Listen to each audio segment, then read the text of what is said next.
Sarah Thompson, and welcome back to STL TV Live. I'm back with Gina, Galati, and Stephen Jarvi from Winter Opera St. Louis.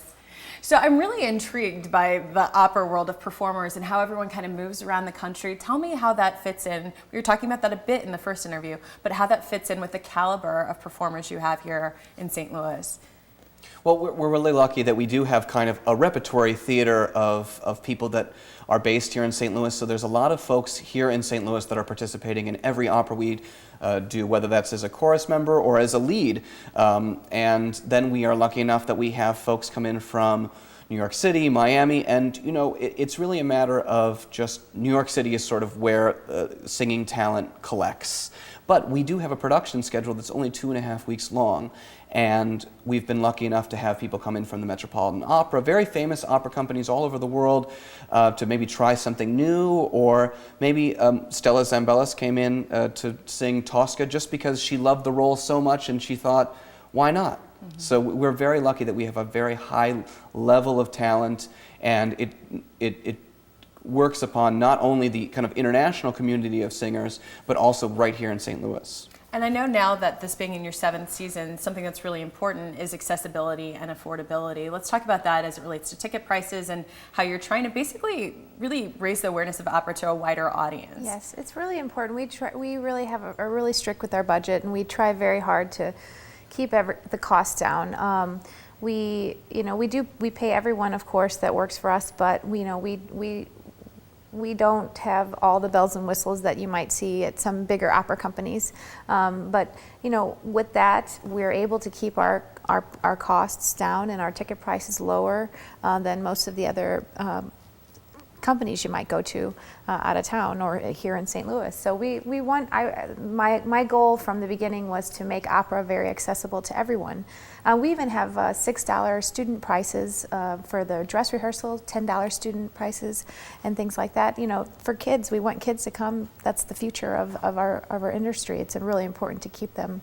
Well, you talk about goals and starting an opera company. Tell me about your background. How did this all come about? Oh gosh, it was an accident actually. I was, believe it or not, I was a tennis player in college my first year, and I thought my parents have a restaurant and a couple restaurants, and I thought I'd go into the restaurant business. I was always singing and dancing at the Muni and stuff when I was a kid, but then I thought, well, I don't know, it'd be pretty hard to make a living that way. So I went into business my first semester in college and failed economics my first semester. So then my mom said, I was so upset, of course, and she said, well, why are you doing business? I thought I'd go into the restaurant business, and she said, you've always been in music, why don't you try that? So I went and auditioned over at WashU, and I got into that program, and everything changed. My life changed. I just took a different avenue than what I had originally thought, and I've been singing ever since. Yeah, that's fantastic. That's wonderful. And Stephen, what about you? I know you do a lot of work with different orchestras as well. So how did you join with Winter Opera St. Louis? Well, I was a pianist when I was a kid, and I always was interested in music, and I also, like Gina, I was not expecting at all to go into music. I thought I'd go into something like biology or something, but I finally realized that this is what I needed to do. And I was working for an orchestra in Miami Beach called the New World Symphony, where I just was last week, and a common friend of ours said, oh, I know a great conductor, and Gina was looking for a conductor, and I was kind of down the street in Kansas City eventually. I moved to Kansas City from Miami, working for the Kansas City Symphony before moving here to work with the St. Louis Symphony. And it was just an easy commute. And she said, this is a good partnership. And so from there, things have just really taken off. Now we're in this beautiful new theater. The Skip Viragh Center for the Arts is this gorgeous theater in Chaminade. Beautiful acoustics, a very intimate space for the audience.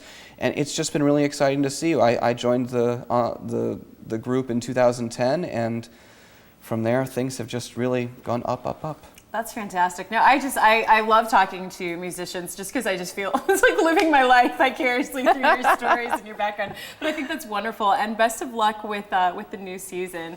The information's right there on the screen for you. It's Winter Opera St. Louis. It's their 7th season. Faust, Falstaff, and Lucia di Lammermoor are going to be performed, and you're going to see some amazing, amazing opera talent from not just here in St. Louis, but all over the country. If you want to buy tickets or see more about the lineup, go to winteropera.stl.org. And then there's the information right there on the screen for the Fall Gala coming up, a great fundraiser for Winter Opera St. Louis as well, Friday, September 20th at Dominic's Trattoria in Clayton. Thanks again for being here, and again, good luck with your season. Thank you very Thanks so much. All right, and after this, we'll meet a group that is committed to helping nonprofit leaders be leveraged to solve critical problems. The Young Nonprofit Professionals Network is next on STL TV Live.